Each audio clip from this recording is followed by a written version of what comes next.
Hello, everyone. I'm back today, and my screen is not centered at all, but it's okay because I'll be small in the corner and I won't be able to tell soon.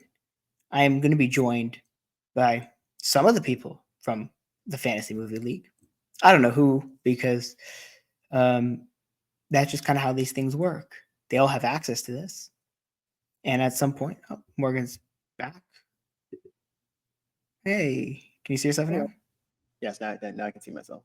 Perfect. See, Morgan's here. Morgan from Cobb's Corner, doing some great stuff, doing audio commentaries, doing, You say you've been listening. Okay. of course, High School Musical is my thing. I was kind of Yeah, more High School insulted that you Musical. didn't invite me on than I was Oh, that you're. I know. I felt like you don't understand. I felt hurt. I was like, damn, he doesn't want me on his audio commentary about High School Musical. Like, it's okay. yeah. I mean, the thing is, I had because I'm tackling this giant beast that is the AFI Top 100 greatest movies of all time, and I created a rule for myself: if a movie is based on a book, I will require myself to read the book first and then watch the movie.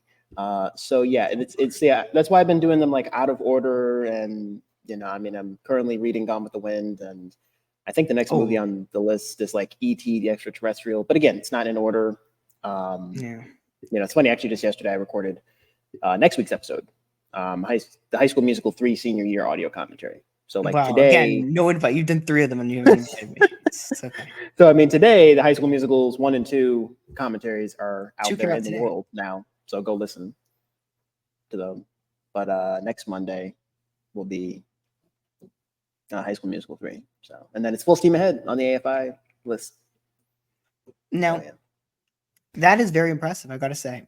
Again, I'm open. If there's ever a time where you want a guest to watch a movie and complain with you, you know how to find me. I'm just saying, I'm open. Okay, yeah. I Anyways, mean, it will yeah, do Minutemen next. yeah. Let me know. I, if I have to watch a movie to pre-watch a movie, then I will. Wait, are these? Are you watching these for the first time, or are some of them for the first time, some of them not? Well, with the AFI series, some of them I'm watching for the first time. Some I might have like watched before, but I haven't seen in a while. And like I think like the first movie on the list, Citizen Kane, that one I hadn't seen at all. Citizen Kane, Really? Casablanca, I hadn't seen.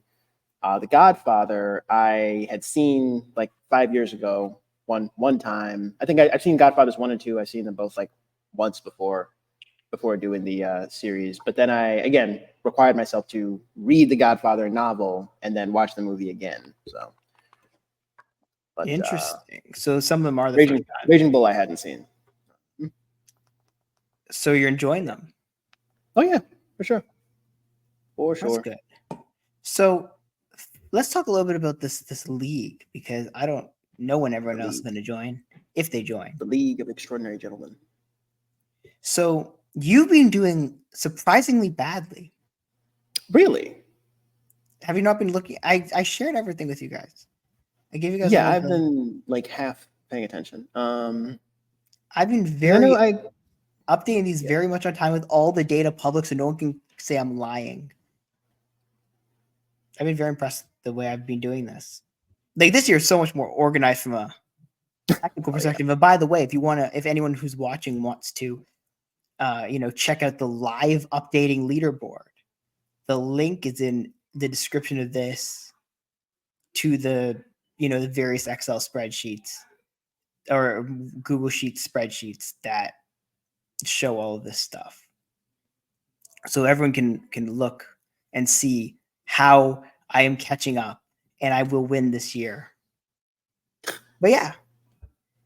Now, you know I what feel like I'm if you thinking win this about? year, we have to.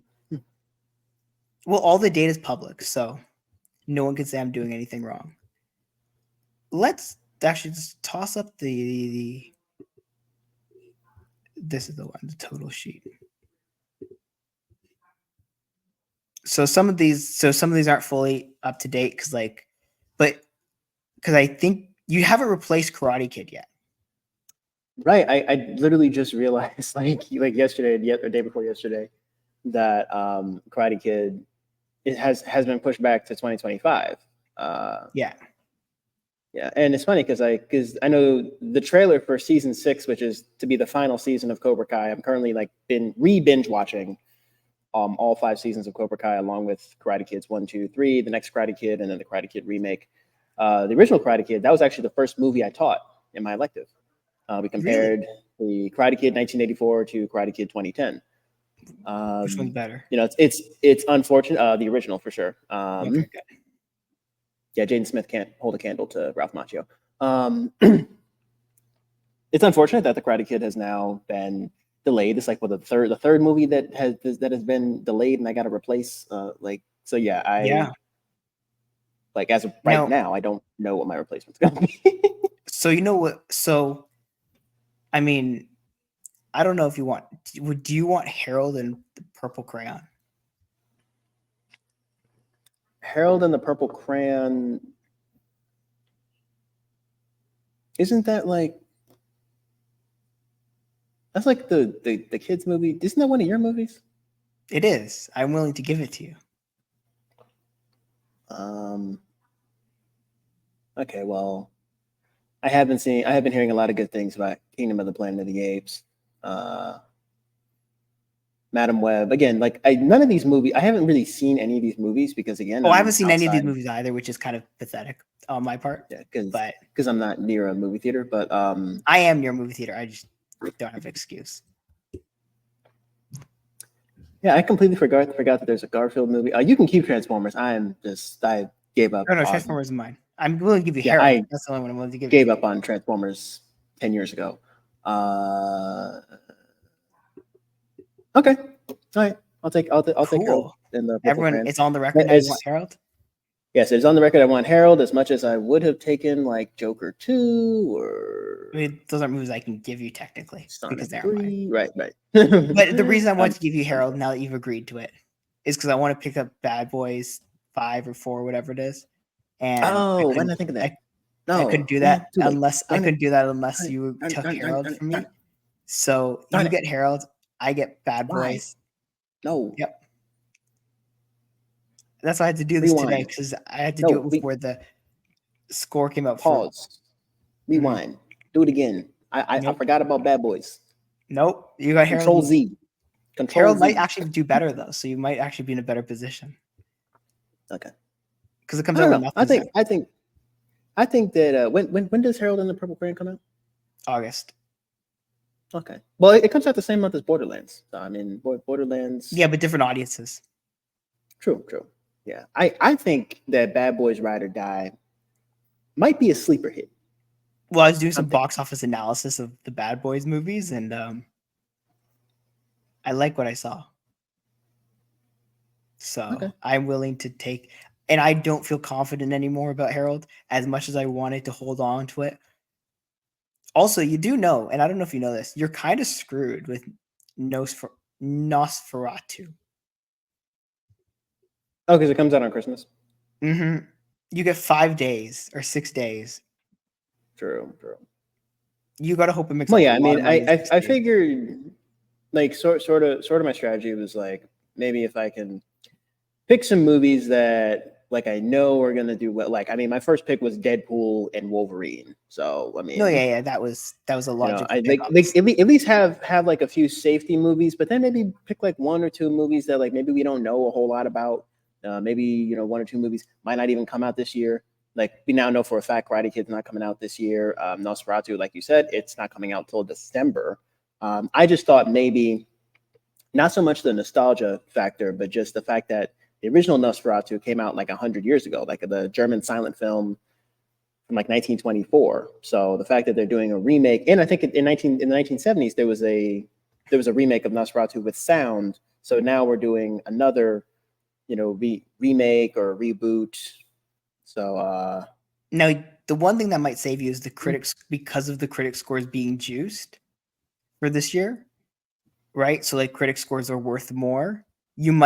That might help you depending on, because you can get up to I think like 100 or so points with just on scores of the movies alone, which is substantial. Like I think Dune got 98 or 78 or something in terms of like how many points it got from the critics side. Actually, I can check right now because this is on this page. 76 points. So, you know, and we can actually go to the critic score. There we go. So yeah, it had a 92, a 95, an A+ cinema score, and a 79 Metacritic. And we're doing 2. That's a 76 or whatever, 76 points or whatever. So you might get that's still like substantial. Those are all Zach's picks, right? The green, yeah. Yeah, Dune 2. Okay. Unintelligible Warfare. How was Civil War? I haven't seen heard mixed things about. It's funny, Twisters. I actually might be seeing that because I haven't seen like there wasn't there original Twister movie like a long time ago. Was. It's called Twister. Twister, right? Well, Twister I haven't seen. Twisters I might be seeing in theaters. And I forgot that Gladiator 2 is happening.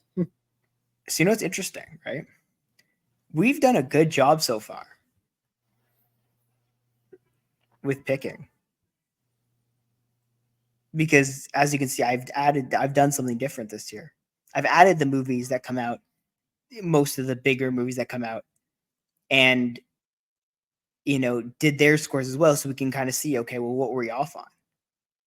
We did that pretty well, like because like obviously The Beekeeper and Mean Girls, and I think Argyle, all of which weren't actually eligible to be taken when we did our draft because they had already come out. True, right. So that was another thing. Like we have to make sure we do the draft early enough in the year to the point where you can actually like pick up the really good movies. They're not out yet. Well, we did it pretty early on. Like we got a lot of them. Like Beekeeper came out technically. The critic stuff for the Beekeeper, I think, came out in December, so we wouldn't have gotten that regardless. And then I think I was trying to get the draft done before Mean Girls, but couldn't thread that arrow or thread that needle. But like we've done again, if you look at the different like total point things, we did a good job taking at least the top movies. So again, thus far, we're still very early on. Yeah, I've heard good things about The Fall Guy. The Fall Guy. Again, I haven't seen it. One of the problems with not seeing any movies is I haven't seen any of these movies. I've heard things about them, but I need to watch movies again. I just kind of stopped for the last few months. I've kind of stopped. Well, with the AFI series, I've just sort of kind of like taken a break from Marvel. Oh no, I won't take a break from Marvel. I'll take a break from everything else though. Right. But Marvel's real cinema. Like the only movie I've seen. Let's see let's go through this list. Let's see how many I've seen. So I've seen Dune 2, which sucked. I've seen. Oh. Yeah, that's a whole rant. We might do that one later, if I feel like it. I haven't seen Godzilla Kong. I haven't seen Kung Fu Panda 4. I haven't seen Planet of the Apes. I haven't seen The Fall Guy. I saw Frozen Empire. That was good. That would have been one of my picks last year. I haven't seen One Love. Haven't seen Challengers. Haven't seen The Beekeeper. Haven't seen Civil War. Haven't seen Mean Girls. Haven't seen Monkey Man. No Abigail. No Ungentlemanly Warfare. No If. No Argyle. No Back to Black. No The First Omen. Yes, Madam Web. No Demon Slayer. Heard Madam Web was like dead on arrival. Wow, this is actually pathetic. No, Madam Web is amazing. What are you talking about? Huh? I'm joking. It's garbage. Okay. Yeah, so I've seen 2 movies. Oh, wow. Dune 2 and Madam Web. Oh, and Frozen Empire, sorry, 3. Oh, so you have seen Frozen Empire? Yeah, I saw Frozen Empire. Okay. I finally watched all, I guess, Ghostbusters 1, 2, the 2016 reboot with the women, which was awful, and then Ghostbusters Afterlife, which I did see in theaters, but I finally watched like fully from beginning to end. So I'm sure you enjoyed it. Or for Afterlife, you watched from beginning. Have you seen Frozen Empire then, or no? I have not seen Frozen Empire. No. Okay. So that's next on the list for you then. Probably. Yeah, it's interesting. I mean, yeah. I mean, this summer, like, there's really only, I guess, the movies that I definitely want to see in theaters. For sure, Bad Boys Ride or Die, which, again, I don't even think we knew that Bad Boys Ride or Die was coming out when we did the draft back in like February. No, we knew. It's on the initial. I went back to the initial list. It was on there. No one picked it. No one believed in it. And then everyone had multiple opportunities to pick it up. Afterwards, you had 2 opportunities. Zach had an opportunity, and I think, yeah. And then obviously, I decided I was going to wait until I could get it because I didn't want to do anything to tip my hand, so I had to get off Harold, and so I could pick up Bad Boys. And now here we are. Yeah. Okay. Miraculous. Yeah, Bad Boys Ride or Die, Deadpool and Wolverine for sure. Maybe Borderlands. Because again, I figured they're my picks. I should see them in theaters, sort of thing. So. Yeah, I haven't done that with my picks. I should do that. But you know what's the other interesting thing is? What?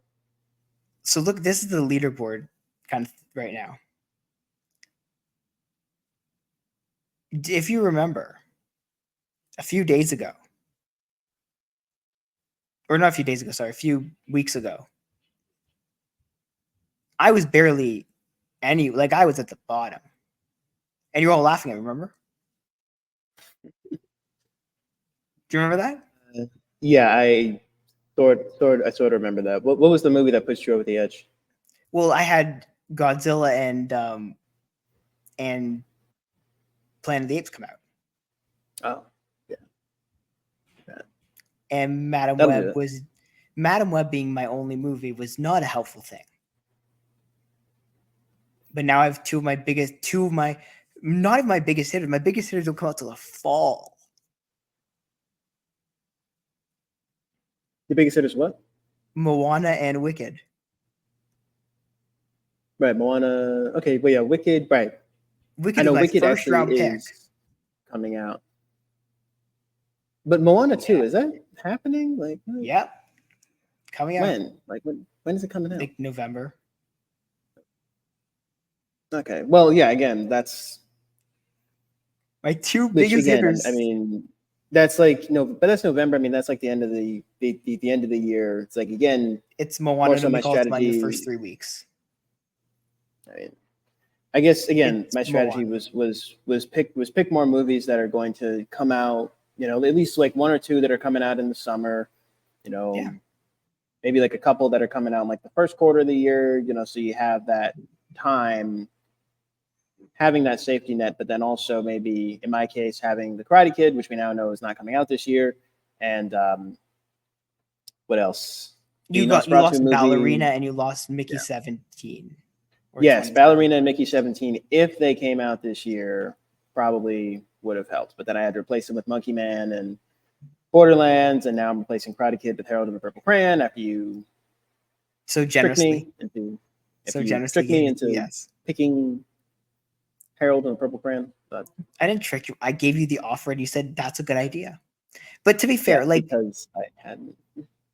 Michael's strategy from last year, which worked so well, was he picked movies that came out right in the middle of the year, right? Because they had basically right at the beginning of the summertime, and they had the whole summer to kind of grow.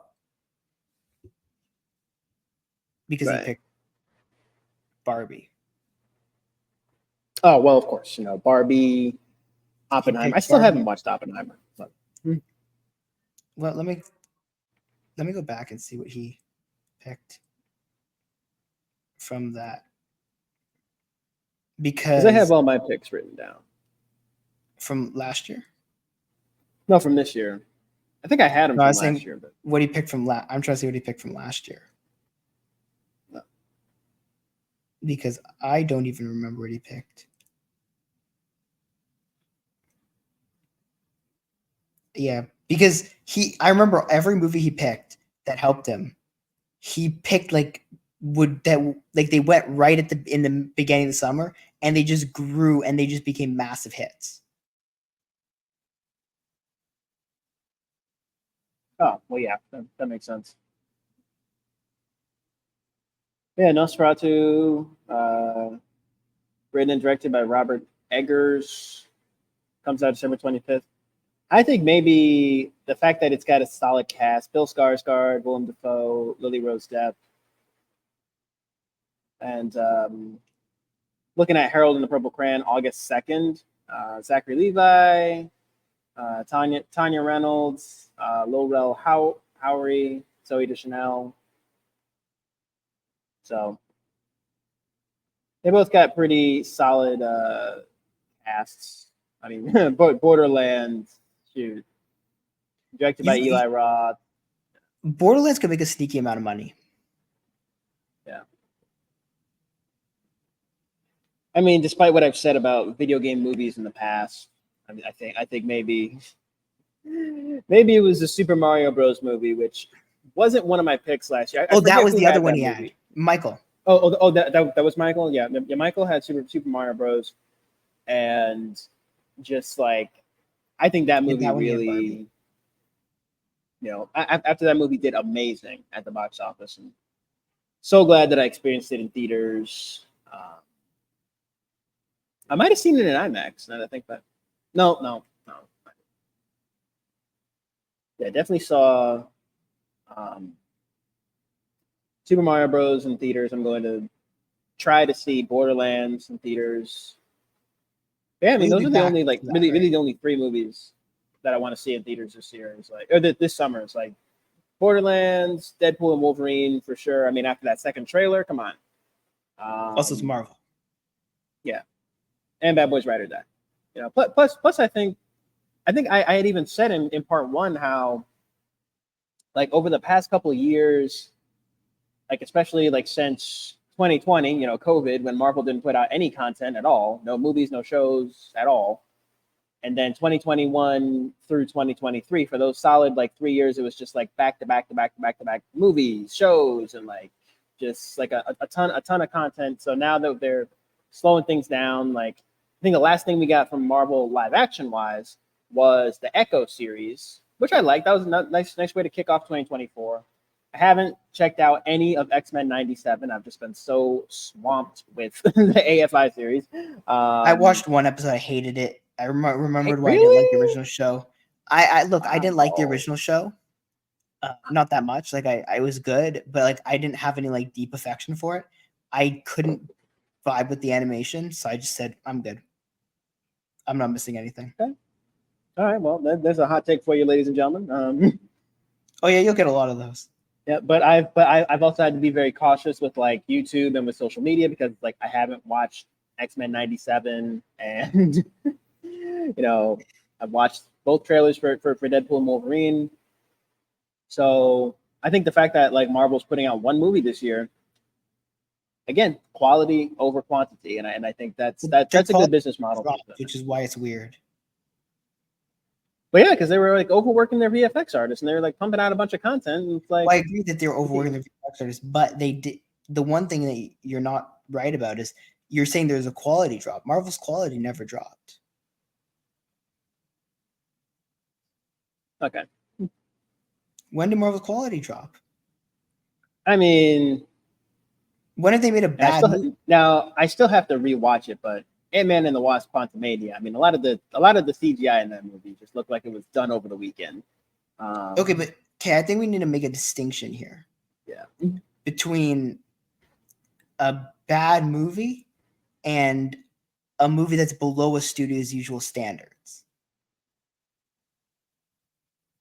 Because like Marvel does it like Ant-Man and the Wasp: Quantumania, although not a superb movie, is still better than like 90%. Like is not a bad movie by the standard of what we would consider to be a bad movie, right? I guess. Yeah. You know what I'm saying? Like, yeah. There's a different standard for Marvel. Like people have this different standard for Marvel. And that makes it so that, we call Marvel bad when in reality they aren't.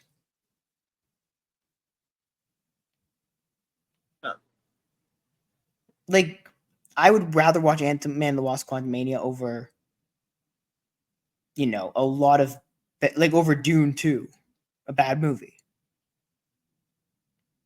Okay, I guess really just all that I meant was like the not so much the quality, but the fact that we're just bombarded with content like on Disney Plus and on the big screen nonstop for like 3 years, 2021, 2022, 2023. So now 2024, the fact that they're slowing things down, and I've been seeing posts on Instagram. I think I had it on my Instagram story, post from somebody saying how like apparently the new business model is for Marvel to do like 3 movies, 2 series. Oh, three movies and 2 series every year. Still looking forward to Daredevil Born Again once I actually sit and watch all of Daredevil and the Defenders saga. Have you not seen it? No, during COVID, back when it was like 2020, like when it was all on Netflix, like I kind of tried to I found like some document of like the entire Marvel Cinematic Universe in chronological order, and it included the Netflix series, which I guess at the time they were considered non-canon, but then I think Kevin Feige said like, "Oh, those shows are not canon," but then he's like backpedaled. We don't know if they are canon. We still don't know. It's like we still don't know. Yeah, but now with like Daredevil Born Again, my guess is, and I think I had said this on Lights Camera Rant back November of 2022, 2 years ago. I'd said how perhaps with Daredevil Born Again, what they're going to do is maybe adopt some elements of the Daredevil series as canon and reject others. Like some of it will be official canon, and some of it will not. Because, and again, I think they're going to have to do that because they have Charlie Cox back as Daredevil.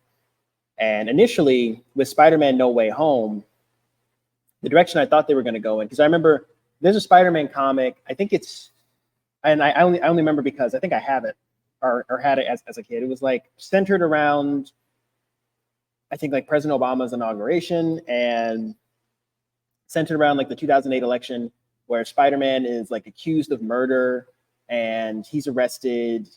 I forget which Spider-Man villains actually framed him. I think Shocker was one of them. Like they framed him for murder, and then he's arrested. But then Matthew Murdock is his defense attorney.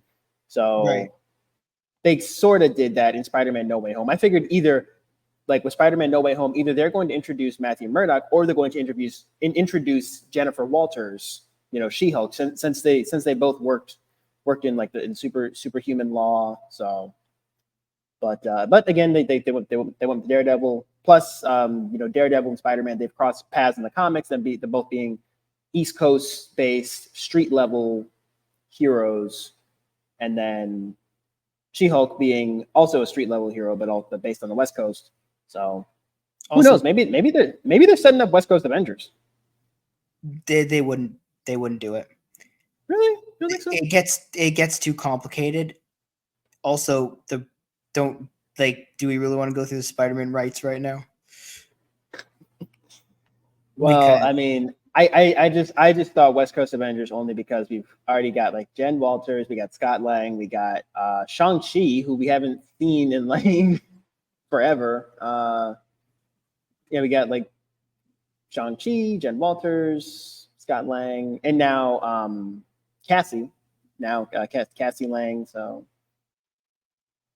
I don't know. I can't remember like which YouTuber said it. Maybe it was either Eric Voss, Ryan Airy. Like it was. I heard somebody say something about like a theory, like are they setting up West Coast Avengers? Look, I don't think, if I'm being honest, I don't know if they're going to be setting up what they would have been setting up 2 years ago, because I I think too much has changed. I think they're trying, like, I think they're doing Young Avengers. They're doing the Avengers. I don't think they know what else, and they're doing Thunderbolts. I don't think they know what else they're doing. Oh, Thunderbolts, right.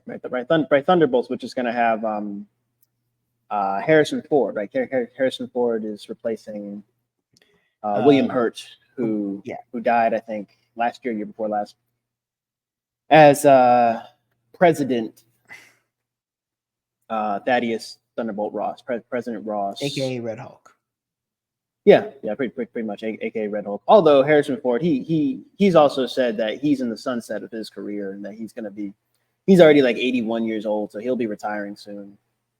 No actor ever retires. You get a big enough paycheck, he'll come back. Michael Caine. He didn't retire. He did. He said he was going to retire, and then he's like, "Well, I mean, technically, if they gave me a big paycheck, I'd come back." But I thought he did like his last movie last year, I think. I'm pretty sure he came back and he said that no one really ever retires, something like that, like the day after. He's like, I'm not going to be doing as much, but if they pay me or whatever, or if I don't have to do anything that requires like effort, then I'll do it. And so not retirement in the official sense. I think Jack Nicholson might have stepped away from acting for a while. Again, you give him a paycheck, he'll come back. Okay. Like, okay, no, you're right. You're right. There's a lot, like, what's her name? Redhead, the Pepper. Gwyneth Paltrow. Yeah, she stepped away from acting too. I don't think I've seen her in anything other than the Marvel. Well, no, she said she's done. She said she's moved on to her Goop company, whatever she does. Oh, right. Yeah. Because let's not get this podcast demonetized. And it's not gonna make money anyways. I don't care.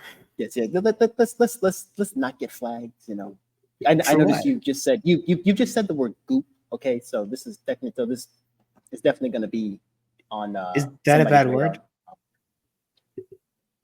I don't know. She was selling lies, though. I mean, essentially. Yeah. Well, obviously, she's not a scientist. She just makes up words, and people buy things because she has influence. True. Yes. I mean, it's not rocket. Shout out to Dr. Mike. But yeah. But yeah, there's the Thunderbolts. That I'm actually interested in. That I'm actually excited for, especially after the ending of Black Panther: Wakanda Forever, and we find out that Contessa Valentina Allegra de Fontaine is actually Everett Ross's ex-wife, and so and how now she's sort of like the Marvel version of like Amanda Waller in a way. Am I reaching? I mean, maybe, but also like not really, because to some extent, like, it does, like, I don't know, I guess is the best way to say it, right? Because she could be, but she also could not be, because we don't really know what she's doing. True. Right. Again, that's why I'm looking forward to like Thunderbolts. I remember just hearing a theory, like maybe I just want to see, and Marvel What If season 1 kind of hinted at it. Maybe I just want to see the U.S. government just like invade Wakanda. You know, it's like going to war with the country because they're. I mean, going to war with the country because of their natural resources. Why does that sound so familiar? Why does that sound like the plot to Avatar? Well, I was gonna say, like, going to try to bring your quote unquote more developed ways to another country, even though in this case it'd be completely untrue. It sounds like real life. Right. Yeah, exactly.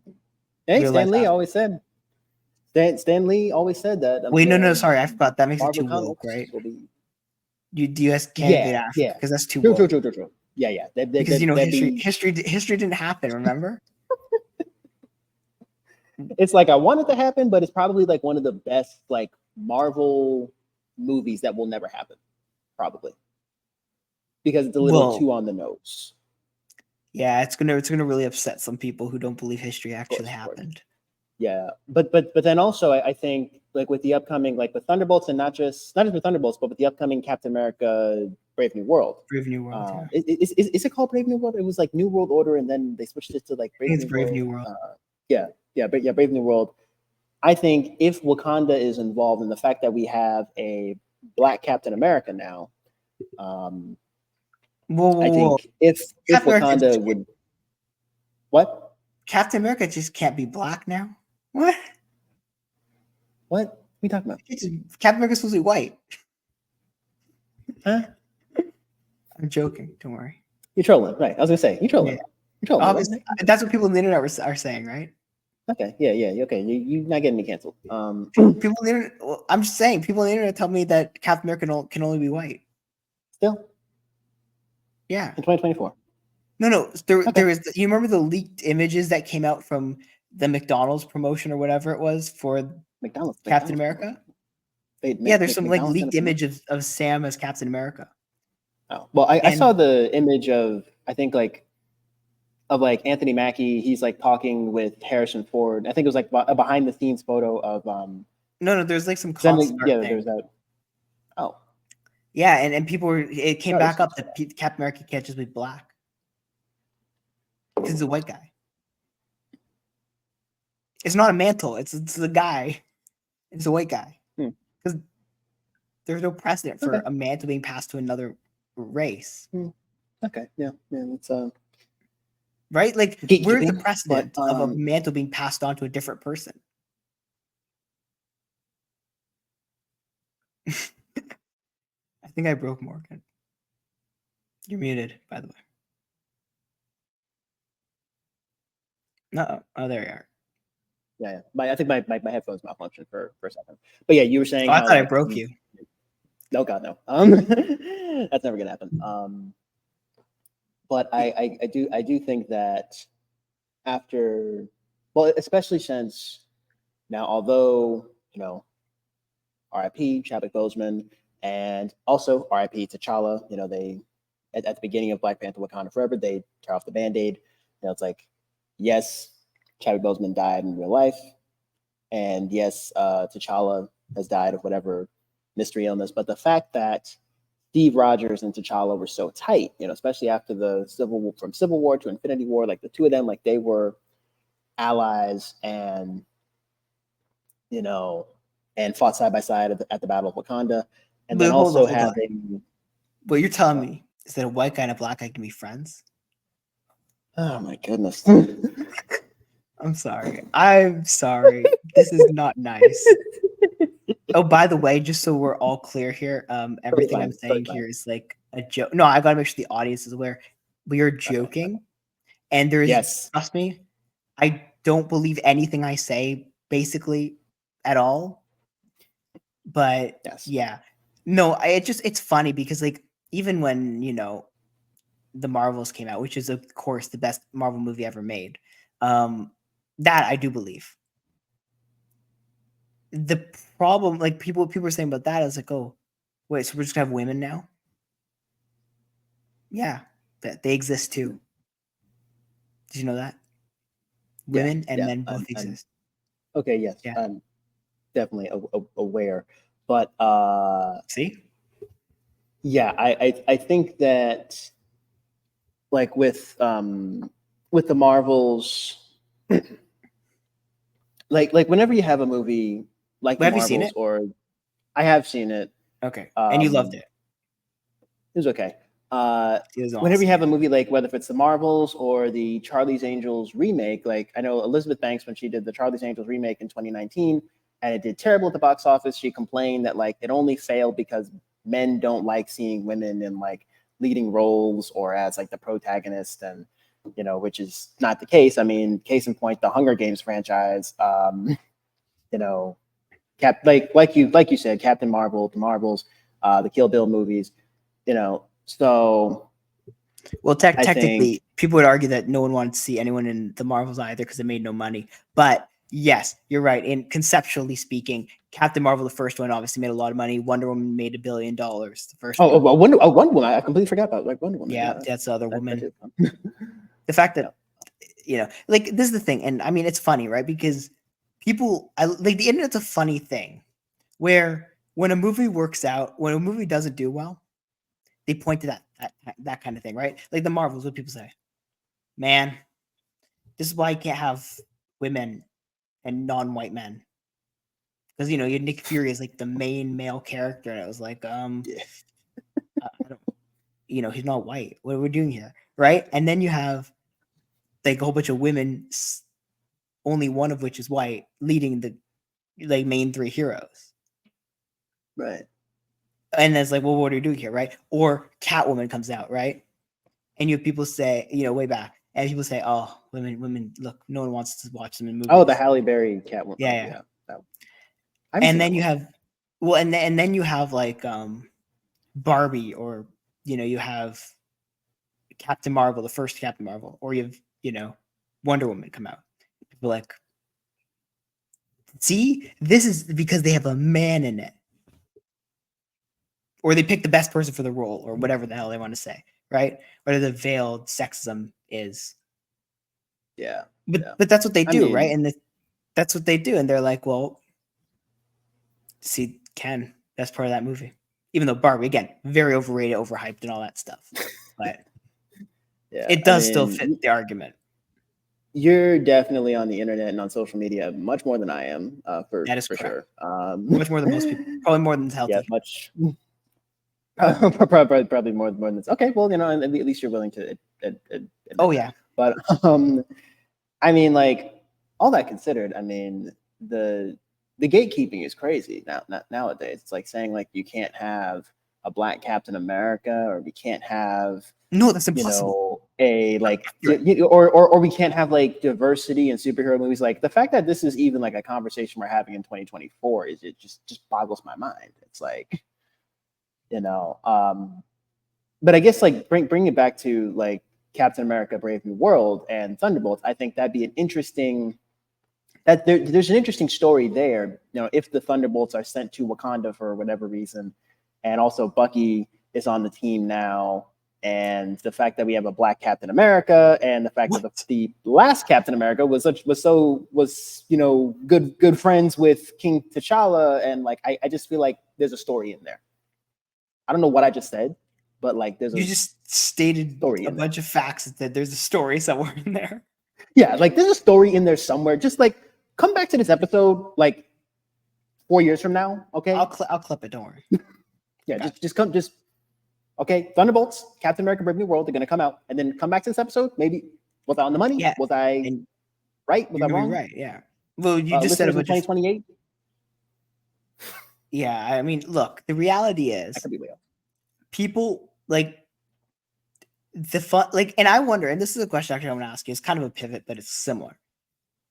Will there be a point where, like, can Marvel ever get back to what they used to be? Because expectations for Marvel, I believe, and maybe you would agree with me on this, has changed substantially over the last 5 years, right?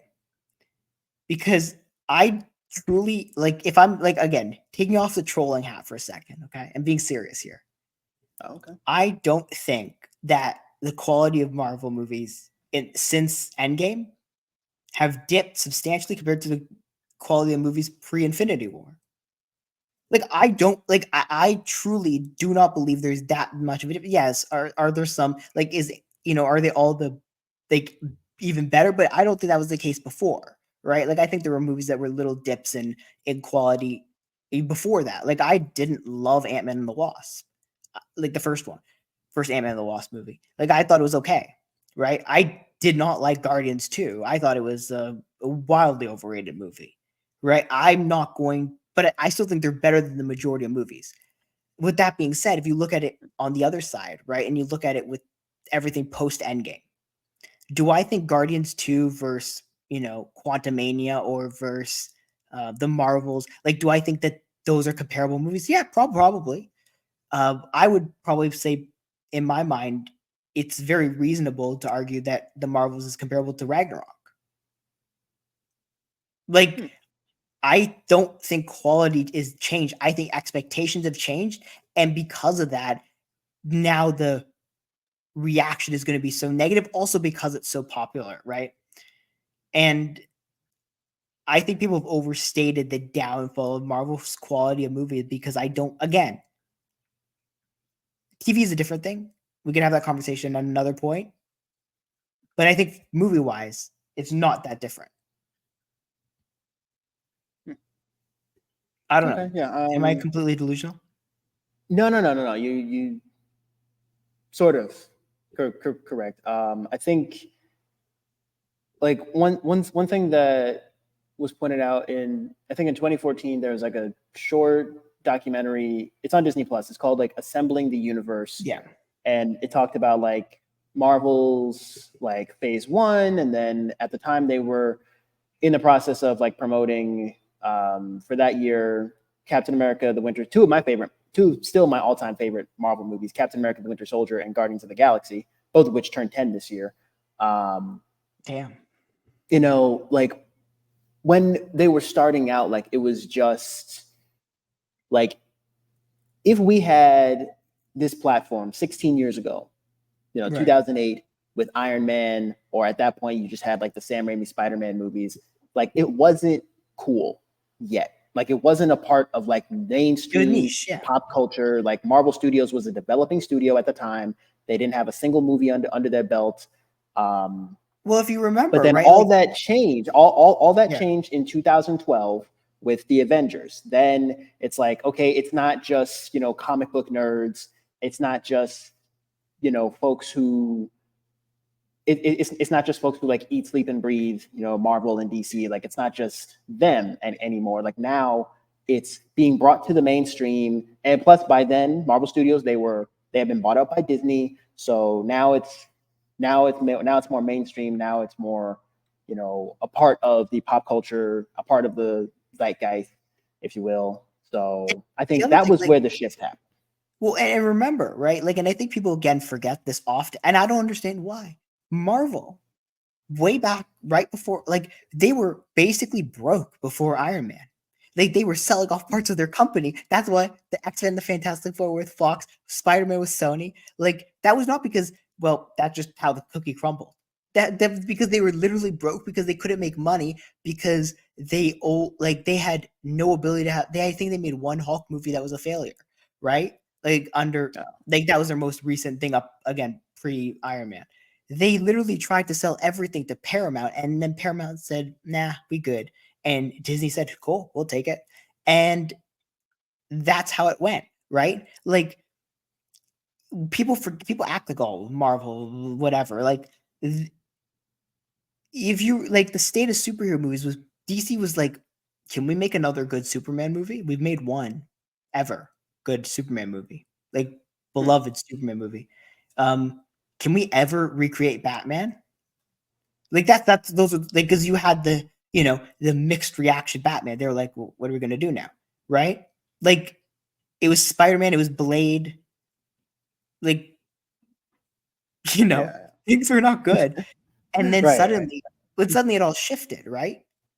And then you have this case where like every movie feels like it's a superhero movie, and that was the shift. But then it kept building, and everyone tried to copy, right? You had DC try to copy Marvel, fail miserably. You had all these other studios try to find comic book related properties that became mainstream, liking walking around this, a city wearing an Iron Man t-shirt or whatever wasn't looked at as lame, Um, it was a cool thing. And then I remember even when it leaned to Endgame, right? People were excited. Everyone was excited. Oh yeah. There's no one who was angry about it. And then I there saw was it a opening shift. night. Well, that's the thing. A lot of people did. But then there was a shift, right? And I think that was the shift where it became this. And I think this is actually something which is, I think, worth studying to some extent more is there was this cultural and also like some weird mindset shift, right? Because if you go back even to Black Panther, no one called Marvel woke. That was not a thing, right? There's that attribution of Marvel to being this ultra progressive movement was never the case. That was again, it's untrue. But something culturally shifted where superheroes, which by the way, like X-Men especially, because I the same criticism being leveled to X-Men 97 But it's this idea of like, well, diversity in X-Men, what? And it's like, well, that's the point of X-Men, right? Like that's what people were saying about the animated TV shows. But why do we have these diverse mutants? Well, do you not know what the whole point of X-Men was? These people who live in society who are different or feel different and feel different and are treated differently and are literally ostracized. You're telling me that's not relatable to any group or maybe even multiple groups over the course of human history? Like, Right. I mean, I X-Men mean, was, I think, called out that's for diversity. being non-diverse, I think. Well, that's like that X-Men were created as this like marginalized group being attacked by the government, which used or by mainstream people, right? And we see that all the time. And like you had this weird warping of into like to almost making it, I don't want to say political because it's such a weird word, but like that was the shift, right? And then suddenly you also saw once that happened, Marvel became almost a toxic brand, right? To some extent. And I think that hurt the beloved nature of it. Yeah. I see. I just said a What you're lot of saying. nothing, but yeah. Yeah, I mean, the with the X-Men, like there was some article a few years back that called out the X-Men for not being diverse, even though in fact, I'm actually going to take it a step further. I don't know if I've ever said this on this platform. I think I've said it on my podcast and on I think when I was on Behind the Brand podcast back in like July of last year, we talked a bit about diversity and the X-Men and how like Professor X, he was based on Martin Luther King. He was the more, let's find middle ground, let's coexist peacefully. Versus the Malcolm X Magneto type Which thing. is the Malcolm X Magneto, Yeah. right. So I mean, literally, the X-Men was literally based on like the civil rights movement. It's based on, the Black, struggle for equality in the United States. And I think with the X-Men movies, I remember hearing that with the X-Men movies in the 2000s, that they were trying to bring it to like, I guess, what we would now call the LGBTQIA plus Right. community, like sort of bringing it into them, and so yeah. I mean these whole debates over like diversity, equity, and inclusion. It's like you said, Marvel has never particularly been a woke studio, but that's like sort of that. I would say I hear what you're saying about like that being the expectation, but I'm not sure if I would particularly blame like Marvel Studios. I would say maybe that's just been like Western society and culture But that's at my large, point. and the fact Sorry, that that was like Marvel. my point. As I'm not blaming Marvel for this. I don't think it is their fault. I think there's some weird, and I think it's fascinating, and I think it should be studied. I think there was a cultural shift, right? And I don't know exactly how, but it feels like superheroes, by and large, and specifically Disney for some reason, was kind of almost flipped into this like woke progressive company when just last year the CEO said, hey, these writers get paid too much, like Wow. but that's Oh, why oh, you're saying right. Well, train yeah, strikes, yeah. the right. Yeah. But like that's like we act like this Disney, like, and I love Disney and I will absolutely, whatever for Disney, but we act like it's a malevolent company, and like, or at least people seem to have that idea, right? And I don't know where they got it from because it's not true. You know what I mean? Yeah. Like, Yeah, for sure. Yeah. like between the pandemic and I guess something to do with the US presidential elections a while ago and probably continuing, there was some, Yeah. I guess, outward shift of like people not liking these kind of things and again, like, are we acting like that Marvel just decided to start having women in movies or have diversity is not like, again, do you I don't know if you know this, Morgan, did you that in the comics Nick Fury was white? Yeah. Yeah. Did you know I that knew. he was not, played by a black man or not Right. He was drawn as a played by black David man? Hasselhoff. in the animated Yeah. stuff, right? Voiced, yeah. Yeah. But like that's Yeah. my I point. mean, And then what happened? They cast Nick Fury as Black. It did so well that that the comics just adopted it. well, actually, I think the comics adopted. I think in like the early 2000s, the Ultimate Comics, they I don't had count the adopted Ultimates. the Black Nick Yeah, Fury. Okay, well, yeah, you're right. That Ultimates did technically adopt it first, but like in terms of like mainstream, I guess, or the main line, right. it Sure, sure. it didn't happen until after it was received really well because obviously Kevin Feige's inspiration for Sam Jackson's Nick Fury was the Ultimates. A lot of the early MCU was Ultimates Right. inspired. Yeah, it was Ultimate. Right? But like the only reason I guess Disney didn't make a push, like have some of these characters, like I think Black Widow. I don't know if you agree with me on this, but I think Black Widow's movie was probably 5 or 6 years too late.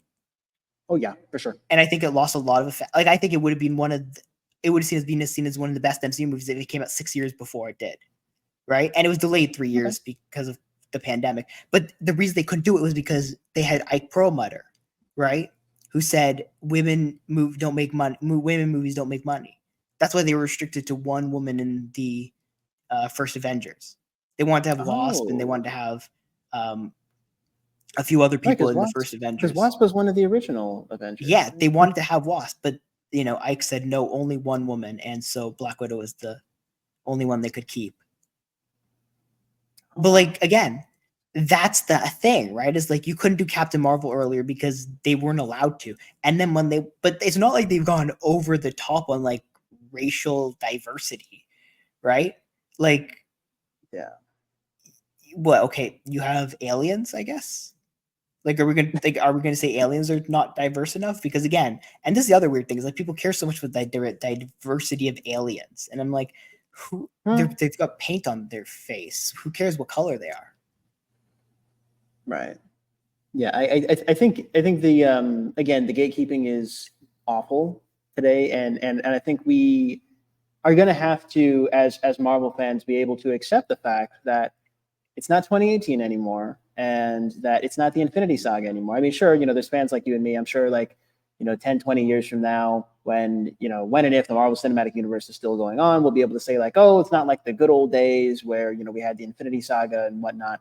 But I think post Endgame over the last 5 years, like now Marvel's trying to sort of continue the story, and we have to make way for new stories. And no, it's not going to be exactly the same as it was 5-6 years ago. I think the same could be said not just for Marvel but also for Star Wars. Like the sequel trilogy, I'll admit it's not as good as the original trilogy, but you have to be willing to accept that and move on, and accept the fact that it's just not going to be exactly the same like it was when you were growing up. We have to have new stories, new ideas. It's a whole new generation of like writers and creators, and so I have a question for you, because so I don't fully agree with your Star Wars thing, but I want to leave it aside for now because I think Star Wars is very different conceptual. Like it's aimed very differently. Yeah. But what I do want to say is, I wonder. Like I do believe the next 5 years are going to be the most important in the history of the of Marvel, right? As a company, I think, or at least one of the most important stretches that they've had. For one reason, they are going to be in a generational. They're going to have a generational problem, and what I mean by that is, you're seeing, and I don't have the numbers because I didn't think we would end up here, but I don't. They have this decreasing number of younger people who are interested in watching their movies because they've lost them. And what I mean by that is, you have these people who were born, who are like older now, who were not around. Like I didn't watch Iron Man 1 in theaters, but I think Iron Man 2 or something was the first movie I watched. Marvel movie I watched in theaters. So I'm on the right at the end of that kind of group, right? You've got a whole bunch of people who are behind them, or who are behind me, I guess, who like not as invested in the MCU because they weren't around at the beginning or anywhere close to the beginning, right? Okay, And that makes sense. What you have to do, and the problem is if you keep compounding, I guess, over like the same kind of adding to it, making it bigger over and over, you don't reach those people, right? They all have different interests. They don't consume media in the same way, right? Right. And I Yeah. think the pivot has been always the issue with every franchise, right, that tries to do this. They always fall flat because the pivot to keeping the generations, and you see this more with TV than you do with movies because Marvel's very unique from the movie space, but you see it with TV all the time, right? You see TV shows try to last, and they can only last so long before they lose their audience because they've just gone on too long, right?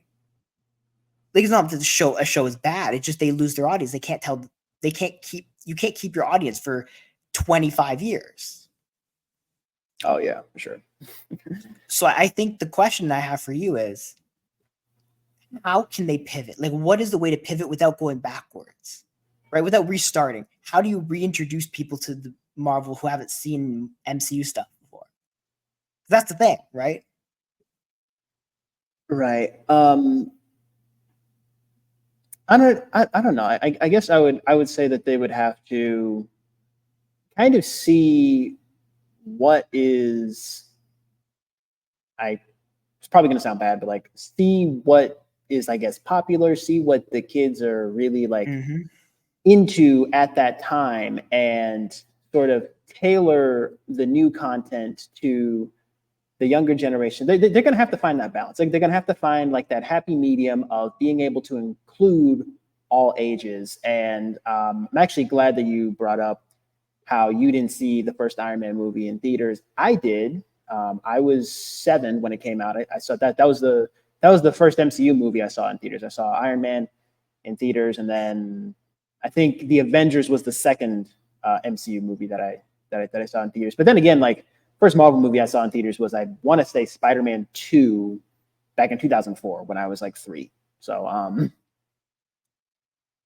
I realized that I guess I'm on the older side of Gen Z. I guess being that I'm on the older side of Gen Z, and I'm old enough to remember when Iron Man came out. I'm old enough to remember like the entire Infinity Saga. Like, really, that was like my childhood. Like, I came of age with Marvel Studios, and like and with the Infinity Saga. So did I, right? Like, that's the thing. Like, I'm even on the older side, right? Like, that's the crazy part, right?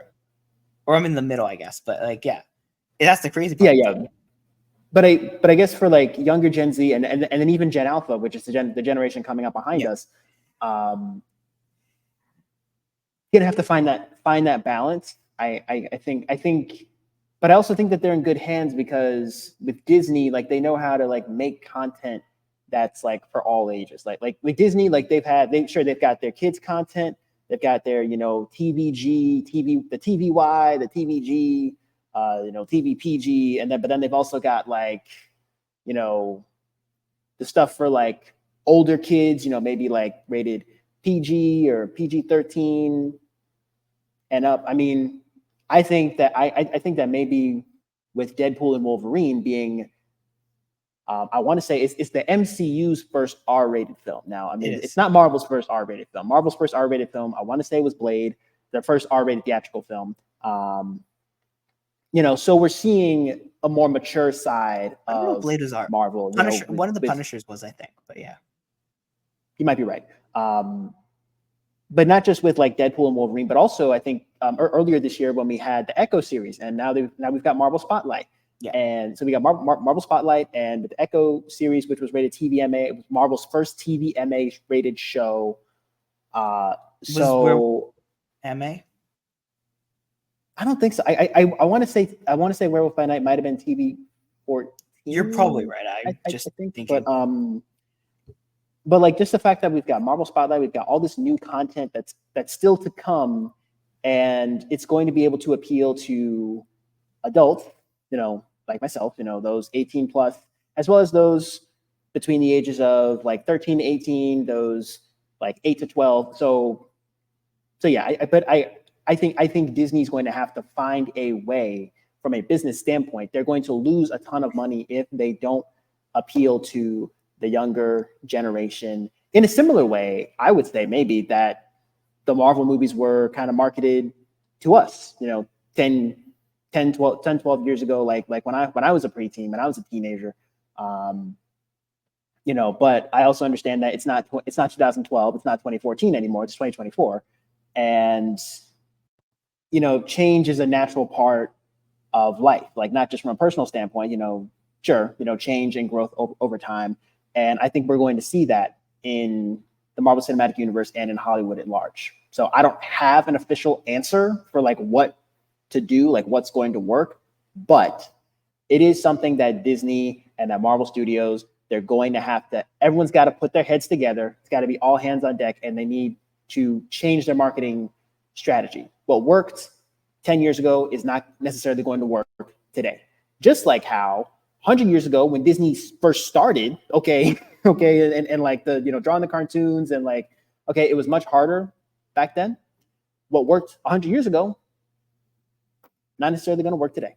So it's just a matter of growth and change over time. All right. So can I propose two ideas? Shoot.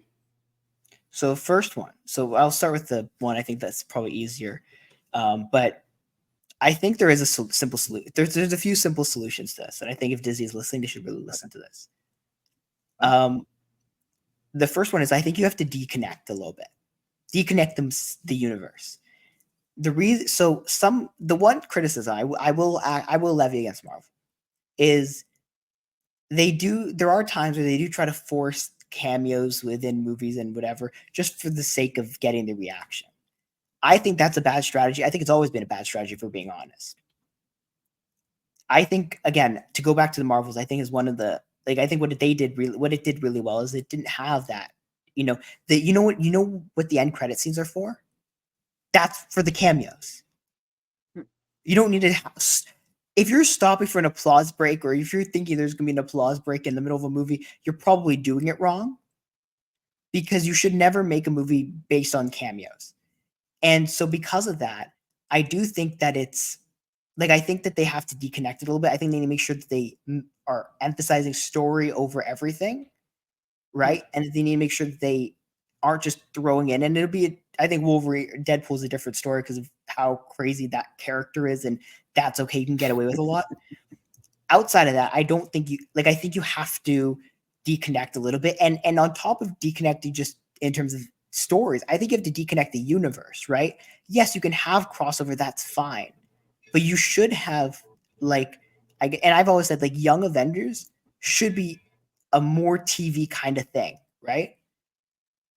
And you should have it be more of like, hey, younger kids, come on, watch the Young Avengers stuff. You're going to relate to these characters more, right? Ironheart, Miss Marvel, right? That'll be your thing. We're going to have an Ironheart, Miss Marvel TV show. Kids, you guys have TV, you have streaming, you guys like using streaming. Watch the streaming stuff, right? It'll get people used to the brands, used to the characters from a younger age. You don't have to force everyone to the movie theater for things, right? And then have the older brand, right? Hey, here's Deadpool, here's Moon Knight, or here's Marvel Knights, or whatever you want to do, right? Here's the older stuff, Blade, whenever that comes out, right? And then have the middle ground stuff, right? To kind of come together. They don't all have to be connected. I think Marvel was actually really effective when they had the Netflix stuff, which was adult content on Netflix. Like, that was the fact that you had a universe there, right? Yeah, sure, there could be a little more crossover because of the same company, but Agents of S.H.I.E.L.D. again was another one, right? It was considered a more adult show, right? And that benefited it in Marvel, right? It benefited them to have those things because you could build these characters who people love. And I don't think that's a bad thing. I think that's a good thing. I think you should strive toward. And then have the adult, again, right? And then have the kid stuff, right? If that's going to be in the form of some animated stuff, great. If it's going to be in the form of some live action stuff, great. And then have the middle stuff where you can have things come together on the big screen, right? That's okay. And what Star Wars kind of is doing, by the way, to some extent, right? But that's okay. You're allowed to do that. I think that is kind of like, you have to deconnect a little bit and be okay with, okay, we're not going to have everybody in this random movie. We're going to just try to find our audiences so that young people have something to watch.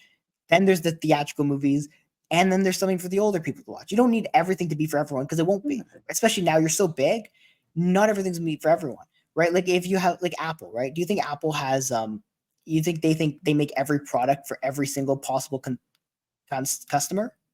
No. They say, well, we have made this MacBook for this kind of person, but we made this iPad for this kind of person, we made this iPhone for this kind of person, right? Like everyone's going to take what they're going to take. We know not everyone's going to buy all of our products.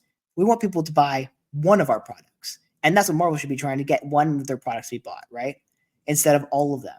Because it's hard, it's time commitment. That's a hard thing to do. Watch every single movie, every single TV show.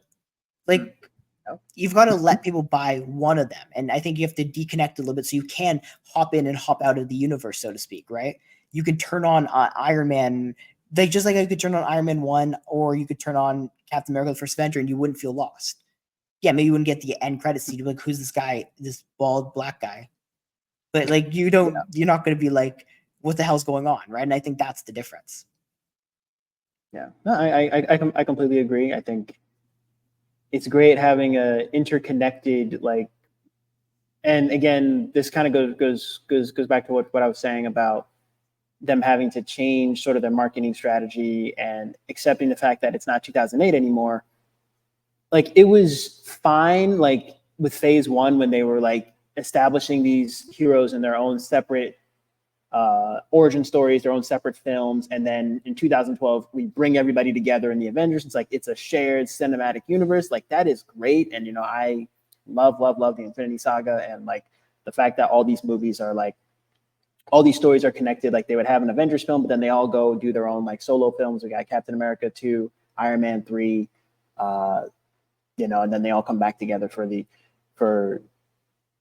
Avengers. That's great and all, and that's got its place, but maybe that's a bit of the downfall now that like the shared universe has been established. It's like, now there's this idea that we have to, with every single movie that comes out, every single TV show that comes out on Disney Plus, it's all gotta be pointing towards whatever the next movie is or whatever the next project is. Like, we got the cameo from Val in the post-credit scene of Black Widow, which was a setup for Hawkeye, and like, so. But the end credit scene is fine. That's the point of the end credit scene. I actually think you should be using your end credit scenes to point for the next movie, right? But it's end credit scenes are supposed to be a nod and a wink to people saying, hey, like, when you have Thanos just looking at the camera or saying, fine, I'll do it myself. Like, that's a nod and a wink to people, right? It's like, hey, guess what? Coming soon, right? Like, that's not what the movie's for. I don't think your movie should be trailers for other things. I think that's what the case is. Like, I think you gotta have almost, again, and comics, by the way, comics, when they exist often on their own and also crossover from time to time, right? Like, that's allowed. Yeah. That you can still have crossover. I'm not saying no crossover. I'm saying just be mindful of the brand. Like, if you're creating 3 strains of the universe, be mindful when those brands cross over, because you're going to lose audience. I think that, I think you need to platform some of these people in movies. Like, I think Ms. Marvel being in a movie was very important for her show. I'm assuming we don't know numbers, obviously, because streaming is so hidden, but I do think that Ms. Marvel show did have a successful bump after that. I think She-Hulk should show up in a movie at some point. I think it'll really help her show. I think those are all important. I also think that you have to understand, like, you have to be able to have people watch things without being confused. Yep.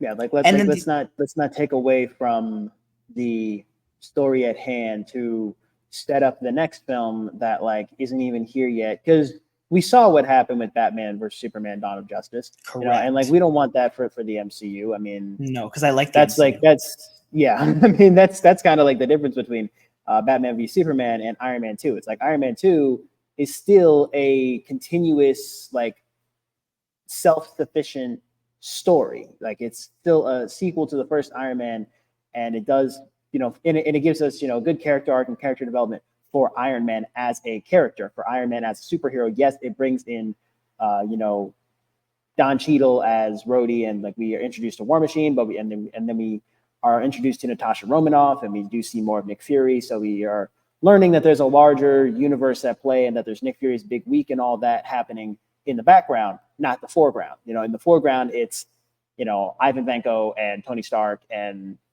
like, we're not taking away from the story that we're trying to tell. Okay, set up do you want a weird new sports story. analogy, which I think helps underscore this? All right. So, when you look at the NFL and they're marketing games, right? Last year, they marketed they saw Detroit. They ended 2 seasons ago pretty well.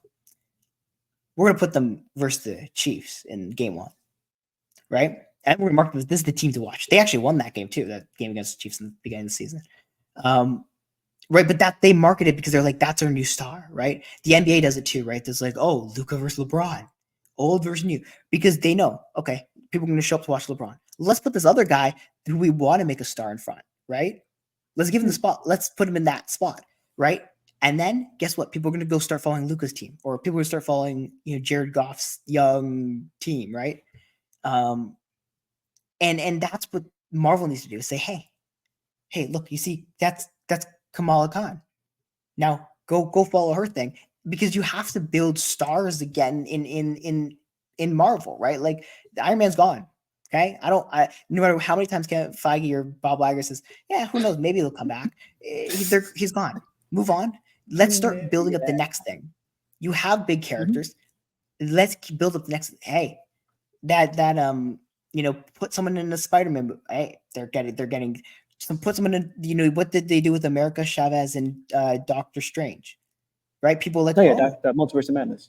Right. People are like, oh wow, interesting. I kind of want to know more about that character now. If she has a show or something, people go watch. Right? What they do with they kind of did this opposite, but they brought Hawkeye and Kingpin into Kate Bishop, right? Like, and they brought them all together, and they said, hey, interesting. Who? I'm interested. And they brought Kingpin and Daredevil into Echo. Oh, right. Like you've got to do that. But you got to one episode. No, but they did it and they marketed it so that people would show up, right? Because you got to get the only way to get people to fall in love with these characters again, like these new characters, is to say, hey, let's do. And I think they actually did it poorly before because they didn't prioritize this, right? And they didn't prioritize this when they had, Captain America, whatever, right? Now they're doing it. So now you got to try to like make sure that every character you have that does well kind of is almost pushed in a movie, right? So that people can see them, because you get more of a reach, and you've got to make people invest in these new characters because they aren't right now. Right. And the other thing, just last little thing, is the massive investment they're making with Epic Games for the Fortnite type game with Marvel that they're developing. I actually think that's sneaky. I sneaky think that's probably the most important thing they've ever done to kind of deal with this, because guess what? If they do what Fortnite does, but they do it with Disney stuff, right? And they do this long running thing where they introduce these characters to the younger audience who plays this kind of Fortnite game, right? I hadn't thought that. Made me sound like you introducing these characters to this audience, and if you play with the character, and I don't know if this is actually true, but I'm going to make assume it's true. If you play with the character and you can actually explore them like that, I think it actually makes you more invest in that character, because then you're like, oh, they're really cool, right? You want people to think things are cool, then they're going to go watch them. You're not going to watch them if you don't think it's cool. People thought Oppenheimer is cool. That's why I wanted to watch it, right? I think video games are a great way to do that, especially a game like Fortnite, which has this, or using like a similar style as Fortnite, where you can have this. Fortnite have these events for things people find cool, and people go play Fortnite, right? You could do the opposite, though. You could have these characters from a game, which they're going to probably invest a ton of money and have a good brand of Epic Games behind it, right? And you just kind of build on that, right? And you just kind of say, hey, I find this character cool. Oh, you tell me they're showing up in a movie over here. Well, I guess I'm going to go watch that movie.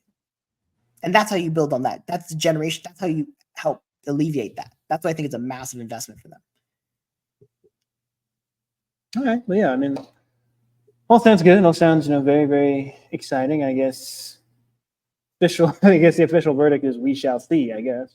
Well, everything's all we gonna shall have see to, now, yeah. Yeah, it's all TBD, everything we're talking about now is all theoretical. I mean, again, come back to this episode 4 years from now, were we right? Were we wrong? I'm going to probably be 100% right. Yeah, I'd love to hear from our listeners in the future. And absolutely. But and with that being said, I don't want to keep you. We will do a proper, we got to do a little recap here with us. We will do. Look, one day everyone will Of be on course. the same thing. For, When everyone is on the stream, yeah, I think it's for me. It might be easier because I'm going back to the States. I leave Micronesia on June 2nd, so it'll still be June 2nd East Coast time when I get back, and then I don't know. I may not post for a little while because I might still be unpacking and like adjusting to the new recording space, and so. But right. but yeah, we definitely have to get everybody on for a like formal, like you were saying, like a formal official Yeah. fantasy movie league, like Oh yeah, we will. part I wanted to do 2. this just mainly because I wanted to get Harold off before, I had to worry about Oh, it, okay. and also because I did want to like, do something like just kind of make sure people remembered that this exists. Um, Oh yeah. so I wanted, content wise relevancy is important. So, yeah, anyways, but it was good. We got to do it. We talked about a bunch of random things as well, which is always fun. But yeah, Yeah, of course, with of that being course. said, if you Yeah. enjoyed these random rantings, then you can find more of that here at on YouTube or podcast wherever you're listening or watching this. You can also go check out Cobb's Corner, and you can listen to the various rantings and ravings of Morgan. You also check out the other podcasts I've done with Morgan. Not a whole lot of on renting on. this. I know I kind of stole light camera rants thing. Oh, I was gonna say like renting, raving, Yeah, I know. and I'm just review. ripping him off. Hey, he doesn't want to show up. I'm just gonna rip him off. I mean, It's like Lee. Well, we apologize. Please do not. Please No, do I not don't apologize. I did it boycott. intentionally. Please do not boycott Cobb's Corner. You can boycott TV Media Network. He said it, If not you me. want delusional ranting, there we go. Someone called me delusional. Yeah. So yeah. Anyways, do the like, subscribe, comment thing.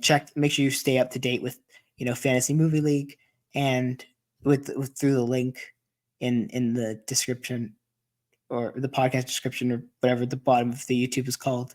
I think it's also the description. Yeah, and obviously again everything's linked somewhere. I'll be back here. We'll all be back at some point. I'm sure everyone will be on board. But yeah, anyways, thank you for coming on. I know it was just us, but it's fun still. Yep, go listen to the High School Musical 1, 2, and 3 audio commentaries. I'm not sure when this episode's coming out.